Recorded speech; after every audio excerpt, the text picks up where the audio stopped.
Assalamualaikum Nadia. Waalaikumsalam Bu Yeni. Apa kabar hari ini Bu Yeni? Alhamdulillah sehat Bu. Oke. Oh iya, hari ini Bu Yeni menulisnya ada apa? Observasi Bu, observasi. Biasa kita observasi hari Kamis. Oh iya. Di kelas berapa Bu Yeni? Di kelas 10 fase E. Oh fase E, matematika ya Bu Iya, Yeni? matematika Bu. Oke Bu Yeni, sebelum kita melakukan observasi besok, Iya. ada beberapa pertanyaan yang ingin saya sampaikan. Mohon Bu Yeni berkenan menjawabnya ya. Iya Bu. Oke, pertanyaan yang pertama yaitu tentang tujuan pembelajaran Bu Yeni besok. Iya. Besok tujuan pembelajaran yang ingin dicapai itu adalah peserta didik dapat menjelaskan konsep dasar sudut elevasi dan sudut depresi. Kemudian peserta didik dapat menyelesaikan masalah kontekstual terkait dengan perbandingan trigonometri pada sudut segitiga. Kemudian area pengembangan yang hendak Bu Yeni capai itu apa saja? Area pengembangan yang hendak saya capai lewat dari pembelajaran itu, saya melakukan asesmen Bu. Yang pertama asesmen diagnostik, kemudian saya mengkuis di awal pembelajaran. Kuis itu saya rancang menggunakan aplikasi Wordboard, di mana nanti anak itu memang mempersiapkan secara individu. Karena nanti saya pakai spin berputar itu, jadi nggak tahu nanti siapa aja yang ke depannya. Pasti mereka bikin deg-degan supaya lebih mempersiapkan dengan lebih baik lagi. Oke, luar biasa. Kemudian strategi apa nih yang besok mau Bu Yeni gunakan di kelas? Iya, strateginya itu sebelum pembelajaran dilakukan, saya melakukan asesmen Bu, asesmen awal untuk mengetahui kemampuan. Kemudian saya mendesain modul ajar itu menggunakan model pembelajaran PBL berbasis masalah. Kemudian nanti anak-anak berkelompok sesuai dengan kemampuannya. Saya juga mendesain LKPD untuk pembelajaran supaya nanti setiap kelompok itu ada runtun dalam penyelesaian, dan saya juga mengetahui materi yang saya berikan tadi tercapai gitu. Oke, luar biasa sekali Bu Yeni memaparkannya. Iya, Kita tunggu bis aksinya Bu Yeni ya, sampai ketemu besok di kelas. Oke, terima kasih Bu Yeni. Assalamualaikum warahmatullahi wabarakatuh.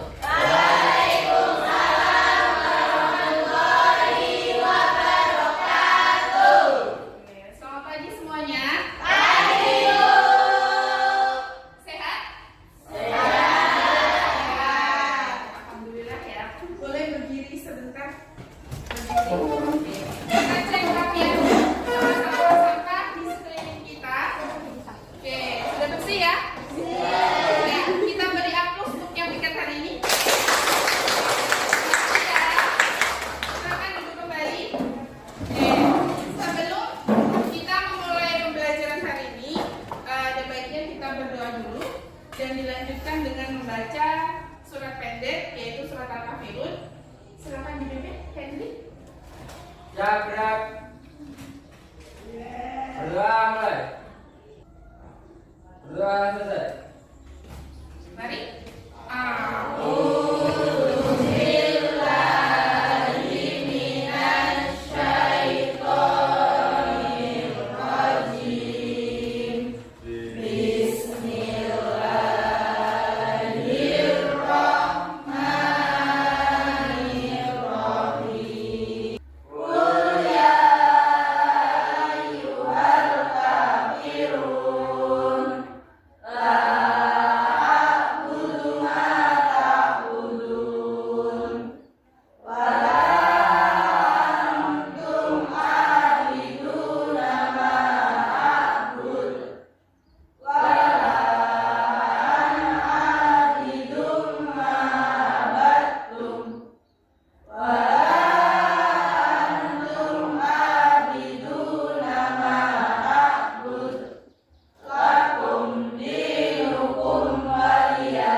Sebelum memulai pembelajaran, Ibu absen dulu untuk kehadiran kita hari ini. Adakah teman kita yang nggak hadir? Oke, alhamdulillahirobbilalamin. Semuanya sehat, jadi bisa mengikuti pembelajaran matematik pada pagi hari ini. Kali ini kita belajar matematik ya. Oke, aplikasi perbandingan trigonometri tentang sudut elevasi dan sudut depresi. Oke. Sebelum kita mulai pembelajaran, kita sapa dulu kawan-kawan kita ini, teman-teman kita. Oke, silakan lihat kawannya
Matematika itu mudah. Terima kasih telah menyelesaikan tantangan hari ini. Oke, aku bangga sekali padamu. Aku bangga sekali padamu. Boleh kita mulai? Biar tambah semangat, kita ice breaking dulu. Boleh tidak? Kita ice breaking. Belajar kita hari ini. Kita mulai. Matematika Gampang-gampang, mudah-mudah, asik-asik.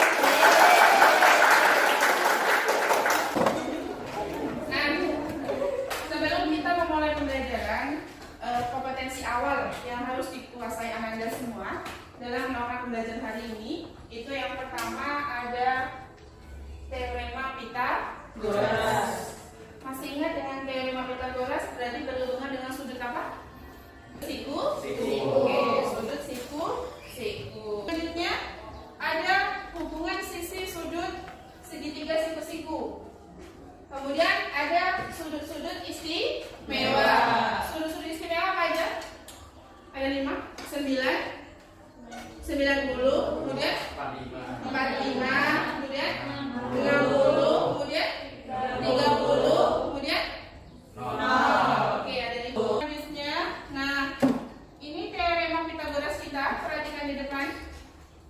Itu segitiga siku-siku. Siku-siku di mana? Oke. Hanya ibu berdiri ada di posisi A. BC apa? Depan. Oke. AB apa? Samping. Miringnya tetap A. Oke. AB misal apa? Jawabannya. Oke.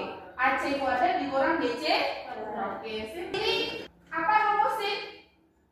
Oke, depan miring. Jawabannya apa itu? Oke, AB per. Kita coba. Sampai polos takut. Mana Cynthia? Mana Cynthia? Oke, sip, boleh. Kita lihat ya pertanyaan kita. Pasti bisa. Oke, Cynthia silahkan dipilih soal nomor berapa? Nomor 2 ya teman-teman, kita saksikan. Sisi depan dibanding sisi miring disebut sinus. Kita coba. Oke. Coba ya. Satu lagi. Oke, Imam. Mana Imam? Imam mana Imam? Boleh berdiri Imam? Oke, boleh berdiri Imam. Gak apa-apa, maksudnya aku Imam. Nomor berapa? Nomor 4. Oke. 90. 1 D. Ini istimewa ya. Oke, beri aku.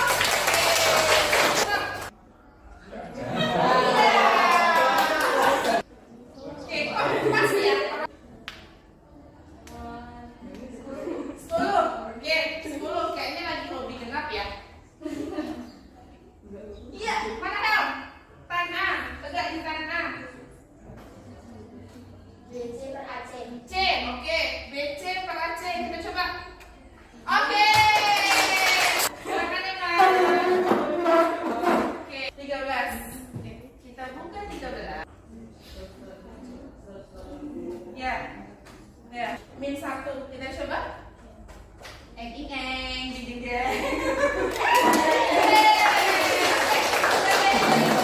Iya, sebelah sini Imam, Rahel, kemudian Emma bisa menularkan nanti pada saat diskusi karena memang tadi kita coba kemampuannya sudah pas. Dari situ Ibu menggunakan model pembelajaran problem based learning, kemudian dengan pendekatan berdiferensiasi, metode diskusi, tanya jawab dan penugasan untuk skenario pembelajaran kita hari ini.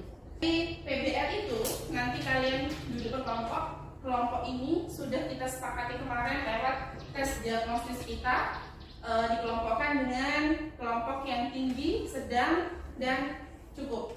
Nanti kalian bisa berkolaborasi dari hasil tes yang sudah Ibu koreksi dan dibagi kelompok menurut dengan kemampuannya masing-masing. Pembelajarannya, 1, kalian dapat menjelaskan nanti pengertian sudut elevasi dan sudut depresi. Berarti nanti dijelaskan. Kemudian yang kedua, menyelesaikan permasalahan kontekstual yang melibatkan perbandingan trigonometri terdapat siku-siku. Oke, next, lanjut ke aplikasi materi pembelajaran. Jembatan merah. Aplikasi materi kita nanti dalam kehidupan itu ada jembatan.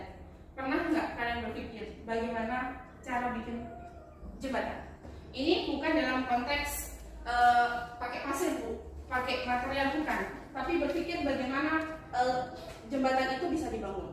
Nah, jembatan itu bisa dibangun dengan itu alat teodolit. Ada pernah dengar teodolit itu apa? Teodolit itu adalah alat yang digunakan dalam trigonometri penerapannya untuk mengukur, digunakan orang teknik sipil, terutama dalam surveyor. Pernah dengar surveyor itu apa? Belum. Oke. Surveyor itu lihat di gambar sebelah. Surveyor itu adalah ahli pengukuran tanah. Pernah kita lihat di jalan itu ada orang menyeting. Nah, itu teodolitnya dan itu surveyornya. Dia menggunakan teodolit untuk menyeting tanah supaya bisa nanti dibangun bangunan yang bisa menggunakan konsep trigonometri. Nah, gambar apa di depan? Oke, tiang bendera. Anggap aja itu lagi upacara bendera, Bu. Terus hormat bendera kan gitu. Iya. Terus kalau gambarnya seperti itu, apa yang terpikir di kalian? Apa? Oke, cari tinggi tiang bendera. Terpikir nggak gimana caranya bikin tiang bendera itu tahu tingginya? Oke, next. Kemudian yang kedua, gambar apa ini? Gedung. Itu ada cewek cantik di atas gedung. Pakai rok ya kayaknya ya. Oke. Terus lihat ke bawah. Lihat ke bawah, apa yang dilihat? Iya, mobil saya terparkir di tempat parkir, aman nggak ya? Dia lihat dari gedung di atas karena dia ada gerbang di atas. Oke. Bagaimana menentukan jarak gedung ke mobil area parkir? Nah, berarti itu kita menghitung mobil ke area parkir. Nah, konsep-konsep inilah yang mau kita pelajarin hari ini. Berarti hari ini kamu bisa mengekspektasikan untuk bisa direalisasikan kalau kita akan belajar bagaimana menghitung konsep-konsep dari bangunan yang tinggi tanpa harus memanjat tanpa harus kerepotan mengukur, narik meteran atau benang dan sebagainya. Itu konsep kita. Kerja di dalam lembar kerja ini silahkan didiskusikan nanti penyelesaian kita tentang materi tadi. Nah, Ibu bagi ini kelompoknya masing-masing.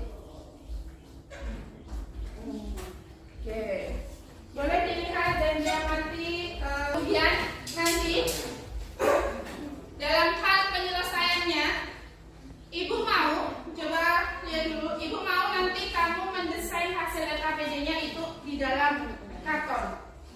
Nah, kemarin Ibu melihat ada yang suka menggambar, ada yang suka tulisannya bagus, terus ada yang suka komunikasi. Nah, tolong silahkan dari setiap kelompok itu sudah ada siapa yang bisa menggambar, siapa yang bisa menulis dengan rapi, siapa yang bisa mengkomunikasikan. Silahkan dibagi tugasnya. Nanti bagian-bagian ini kita komunikasikan di sini. Berarti kita kolab yang pintar menggambar, kolab yang tulisannya bagus, kolab yang penalarannya sudah bagus, kemudian sama komunikasi berarti harus mempresentasikan ke depan.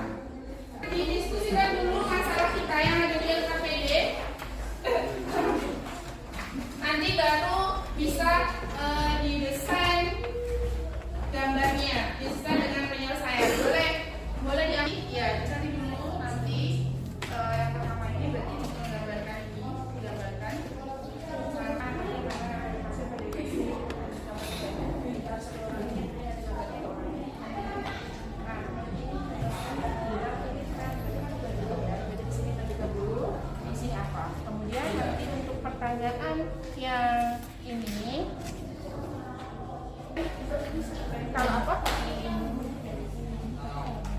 nggak apa-apa, yang penting nampak tinggi dan kita mengamatinya, tidak harus sama persis ya. Oke, udah dibagikan, siapa yang bisa menggambar? Oke, yang mau gambar? Oke, sip.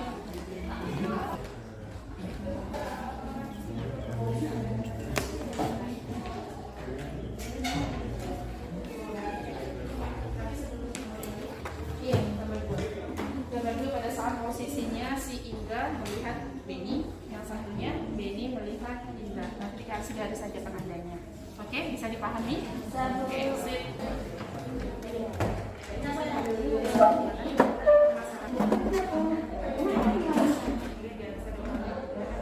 Berarti depannya apa? 10. Sampingnya ini kan? Iya. Sampingnya ini kita lihat. Kasih kita tadi lihat. Kita tulis. Nggak pakai ini aja, tapi potongan besar. Berarti 10 akar 3/3. Kalau posisinya kita tegak di sini, depannya siapa? Posisinya tegak di sini. Si Indra yang ke bawah. Depannya siapa? 10 kan? Iya, berarti di sini 10. Sampingnya ini tadi ini. Berarti 10 akan 3/3. Habis itu dibagi 10 bagi 10. 1. Berarti di sini 3 akan 3/3 bagi 1. Kita bagi. Iya, berarti ini 60.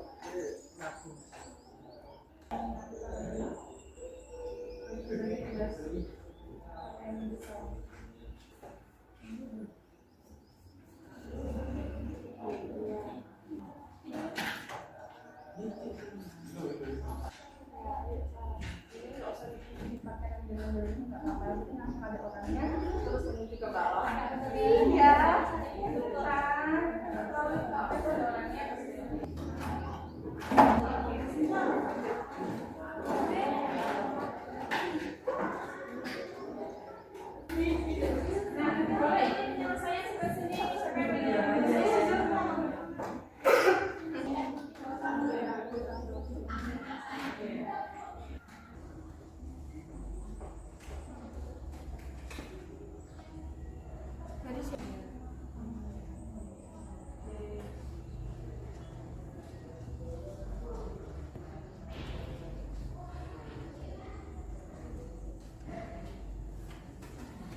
Assalamualaikum warahmatullahi wabarakatuh. Waalaikumsalam warahmatullahi wabarakatuh. Baiklah, kami di sini akan mempresentasikan hasil diskusi kami tentang sudut elevasi dan sudut depresi yang akan dijelaskan oleh Emma.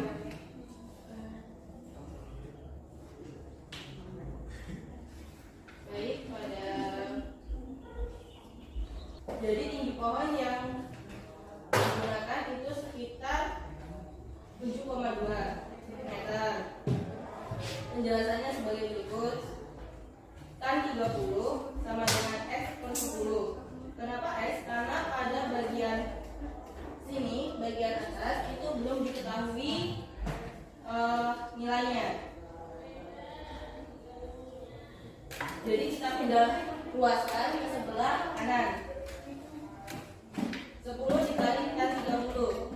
Tan 30 kita ketahui yaitu 1 per akar 3. Sehingga didapatlah hasil yaitu 10 akar 3/3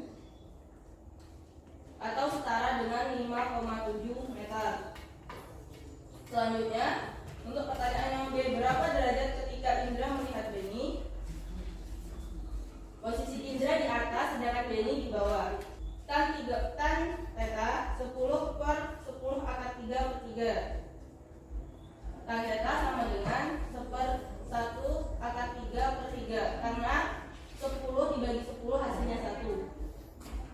Selanjutnya 1 dikali 3 akar 3. Tan theta sama dengan 3 akar 3 dikali, kita rasionalkan jadi menjadi 3 akar 3/3. 3 dibagi 3 hasilnya akar 3. Sedangkan tan yang memiliki hasil akar 3 yaitu 60. Permasalahan A dan B dapat kita simpulkan bahwasanya ketika Beni melihat Indra, terbentuklah sudut yang bernama sudut elevasi. Sudut elevasi adalah sudut yang terbentuk antara garis horizontal mata dengan arah pandangan ke atas.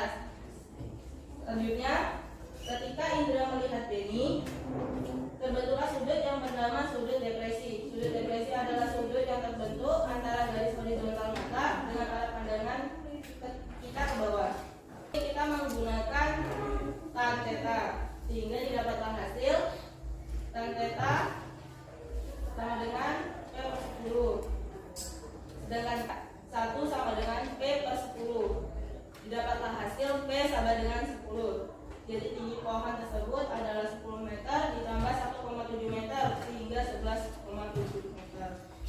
Sudut yang terbentuk yaitu 30 derajat. Baiklah, itu tadi penjelasan dari Emma. Apakah ada yang ingin ditanyakan? Akan bertanya? Oke, baik, itu Eka. Kepada moderator, kita berikan waktu untuk pertanyaan. Saya dari kelompok 2 akan berikan pertanyaan untuk kelompok 1. Apa tips atau trik penyelesaian dari soal cerita ke dalam bentuk gambar? Saya berikan terima kasih. Eka akan menjawab yang Eka. Baik, saya izin menjawab pertanyaan dari Eka. Tipsnya adalah pahami soalnya terlebih dahulu, baru diilustrasikan ke dalam gambar, kemudian sesuaikan dengan keadaan kita berada di posisi mana. Kita melihat ke atas atau melihat ke bawah.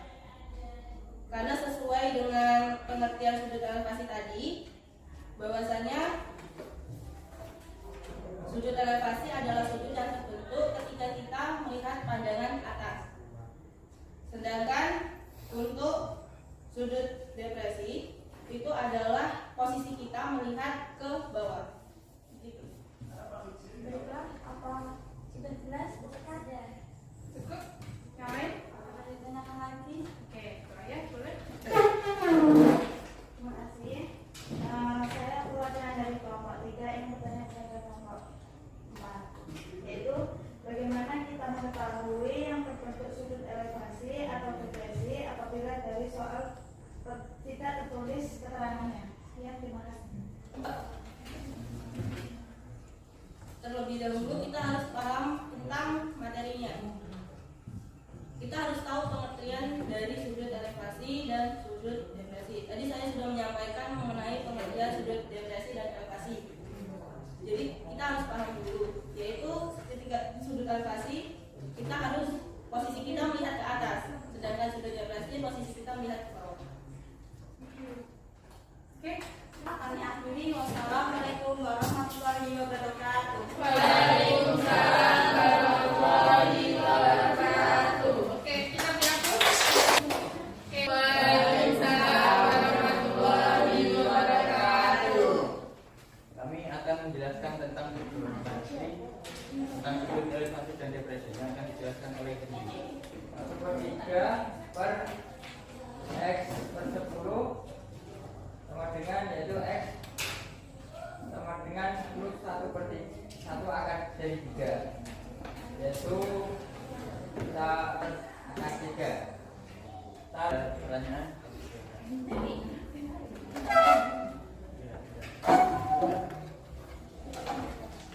Kita perwakilan dari kelompok 3 ini memberi pertanyaan kepada kelompok 1. Kenapa pada penyelesaian tersebut menggunakan sensor tangan? Siapa yang mau jawab? Terima kasih sudah memberikan pertanyaan. Kita lihat pada gambar dan apa yang mau kita selesaikan.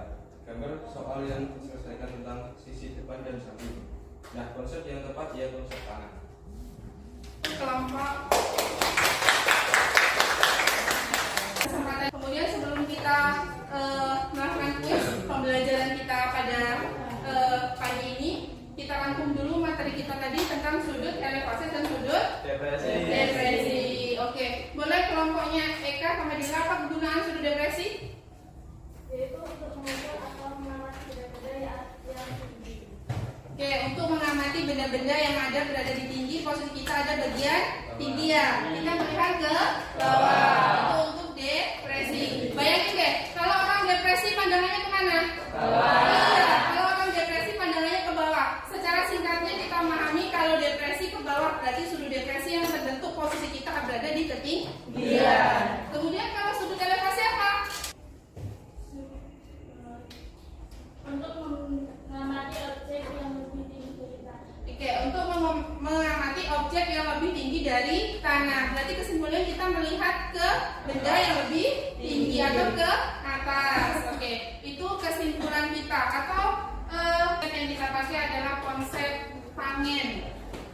Sebelum itu ada ditanyakan apa? Bagaimana cara mengukur sudut elevasi dalam kehidupan nyata? Oke, sudut elevasi yang kita pakai tadi itu sudah ada sudutnya ya. Nah, kemudian bagaimana kita menentukan sudutnya? Nanti ada suatu alat namanya klinometer. Nah, nanti ketemu besok kita bawa klinometernya. Kita coba bikin video bagaimana cara mengukur tiang bendera menggunakan sudutnya ya. Ceritanya, oke? Bagaimana untuk menyelesaikan jika sudut yang terbentuk itu tidak sudut istimewa? Oke, bagus. Bagaimana kalau misal sudutnya yang terbentuk bukan sudut istimewa tuh? Kalau istimewa kan kita mudah nih, apa aja nilai-nilainya ya. Nah, biasanya nanti di dalam soal misal 55. Jadi di bawah itu sudah dikasih keterangan. Tan 55 sama dengan misal 5, sekian. Jadi tidak usah khawatir kalau misal nanti sudutnya itu bukan sudut istimewa.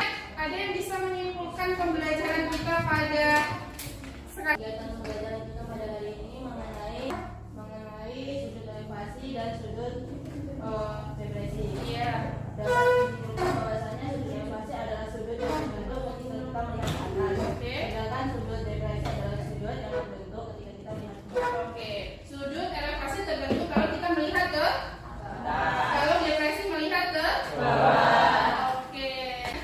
Nanti sebelum dikumpulkan ke ibu ke depan, baris ke depan ya. Oke, itulah hasil diskusi kita pada kali ini. Boleh kita dihapus tuh. Boleh disiapkan satu kertas lembar aja untuk kuis kita hari ini. Nah, silakan pakai kertas lembar. Nanti kertasnya dikumpulkan ke ibu.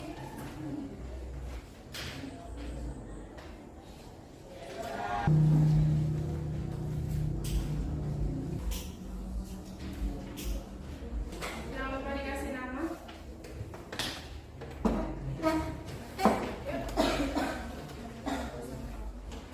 Oke. Ini boleh bantu ibu ambilin kertasnya, kawan-kawannya.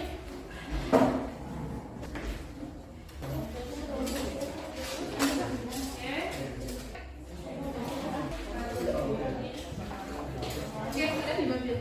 Oke, terima kasih untuk pembelajaran hari ini. Sebelum kita tutup, kita breaking dulu biar pembelajaran kita itu memang berjalan. Matematika itu mudah, gampang dan asik. Oke, boleh berdiri? Boleh berdiri. Tepuk, wow. Kasih W, kasih O, kasih W. Wow, keren. Wow, keren. MTK, keren. Wow, keren. Nah, ibu yang ganteng, baik, pintar semua, bisa kita jalankan pembelajaran kita pada hari ini. Kita bertemu lagi untuk minggu depan, praktek dengan mengambil video dari klinometernya. Oke, cukup pembelajaran hari ini. Terima kasih untuk partisipasinya. Ibu ucapkan, ibu akhiri. Wassalamualaikum warahmatullahi wabarakatuh.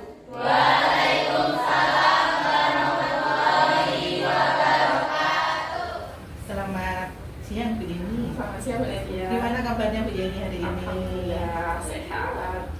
Oke Bu Yeni ya, hari ini kita akan melakukan observasi. Kemarin kan kita sudah ini ya Bu Yeni ya, saya sudah melihat Bu Yeni mengajar di kelas dan menurut saya sangat luar biasa sekali. Oke, sebelumnya ini nih saya mau menanyakan gimana refleksi Bu Yeni kemarin setelah melakukan observasi itu, gimana perasaan Bu Yeni? Refleksi saya Ibu ya, Iya. Alhamdulillah luar biasa, gembira, senang begitu ya Bu ya, karena tujuan pembelajaran saya itu saya amati, kemudian saya melihat dari kuis dan setelah selesai pembelajaran itu diskusi dan sebagainya, itu menunjukkan bahwa anak-anak bisa mencapai tujuan pembelajaran. Dan saya juga melihat ternyata memang keaktifan dalam pembelajaran itu bisa kita upayakan kalau memang kita itu merencanakan pembelajaran itu memang dari jauh-jauh hari itu semaksimal mungkin gitu. Dan kemudian ternyata setiap anak itu unik begitu, mereka punya sifatnya beda-beda dan kita harus memberikan kebutuhan mereka itu sesuai dengan gimana mereka kebutuhannya gitu. Ya, begini. Jadi kira-kira kemarin menurut ini mungkin ada yang belum nggak ada tujuan yang belum tercapai atau bagaimana dalam pembelajaran ini? Kekurangan mungkin begini, dalam diskusi kemarin saya kan mengelompokkan anak dalam berbagai kelompok gitu Bu. Saya kemarin coba yang saya jadikan ke satu yang mereka misal kan dari mahir gitu atau sedang kemudian cukup. Dan harapan saya itu supaya nanti diskusi itu, saya kan desain RKPD-nya sesuai runtun begitu. Harapan saya mereka bisa berkomunikasi semuanya begitu, tapi hanya sebagian siswa aja yang memang berpendapat begitu, dan yang berpendapat ya siswa itu aja gitu, yang lain belum muncul gitu. Maksudnya mereka belum bisa mengeluarkan pendapat, berkomunikasi secara bebas gitu belum, dan kalimatnya juga belum bisa mengembangkan, cuma sebatas ya yang seperti itu. Jadi kalau tercapai pembelajaran ya, tapi mungkin tercapai gemuk yang gitu belum mantap gitu Bu. Iya, belum sempurna gitu. Iya. Oke, jadi kira-kira harapan Bu Yeni itu sebenarnya seperti apa sih? Harapannya ke anak-anak itu seperti apa sih? Harapan ke anak mungkin saya lebih lagi mendesain pembelajaran yang memang memfasilitasi semua tadi supaya bisa berkomunikasi, berpendapat gitu Bu. Ada terpikir di saya kayak sepertinya tuh bisa kalau pakai jigsaw yang kelompok ahli. Harapan saya mereka kan berbeda-beda kelompok tuh nanti. Mungkin pada saat bertemu kelompoknya yang ahli, dia diskusi terus kembali lagi ke asal. Mungkin dengan di situ dia bisa berkomunikasi untuk menularkan pengetahuannya yang tadi. Artinya kan memang setiap individu yang berpindah tadi membawa masalah, dikerjakan sama-sama, terus kembali lagi pulang, kan dia menjelaskan ya. Mungkin dari situ dituntut tanggung jawabnya untuk menyampaikan pendapat, mungkin bisa anak-anak mengelola pendapatnya lebih bagus lagi gitu.